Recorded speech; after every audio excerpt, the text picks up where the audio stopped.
Les teintures Arbor Coat de Benjamin Moore sont conçues spécialement pour protéger le bois, même dans des conditions climatiques extrêmes. Voici comment les appliquer de façon adéquate. Sur une terrasse comme celle-ci, on peut avoir affaire à du bois neuf, du bois défraîchi ou du bois abîmé. Lorsque vous travaillez avec du bois neuf ou non traité, il faut éliminer le glacis d'usinage afin que la teinture adhère au bois. Pour ce faire, utilisez le ravivant Benjamin Moore Brighton. Le ravivant peut être appliqué sur du bois humide. Mais comme tout autre produit de préparation, le ravivant nécessite un frottage après application. Nettoyez ensuite toute la surface avec un tuyau d'arrosage ou une laveuse à pression et une fois qu'elle est complètement sèche, après 48 heures, poncez-la avec du papier de verre de grain 80. Si le bois est défraîchi, utilisez le régénérant Benjamin Moore Restore et frottez avec une brosse à poils durs pour retirer les fibres mortes et éliminer la couche grise toute terne.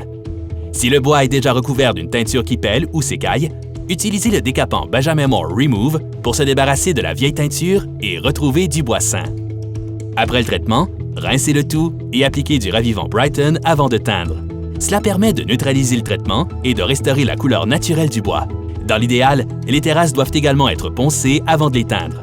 Comme cela prend environ 48 heures pour que la teinture sèche, avant de commencer, vérifiez les prévisions météorologiques pour vous assurer qu'il ne doit pas pleuvoir dans les jours qui suivent. Faites un essai de la couleur sur un morceau de bois.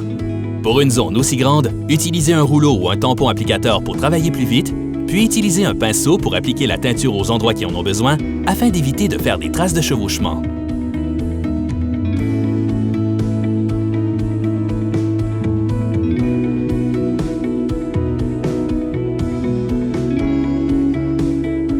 Les traces de chevauchement peuvent également apparaître si la teinture sèche trop vite, donc évitez de teindre au soleil si possible.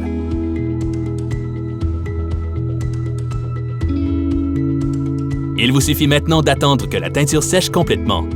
Attendez environ 48 heures avant de marcher dessus normalement. Vous avez maintenant une superbe terrasse teintée de façon adéquate. Si vous avez d'autres projets en tête, nous pouvons vous aider.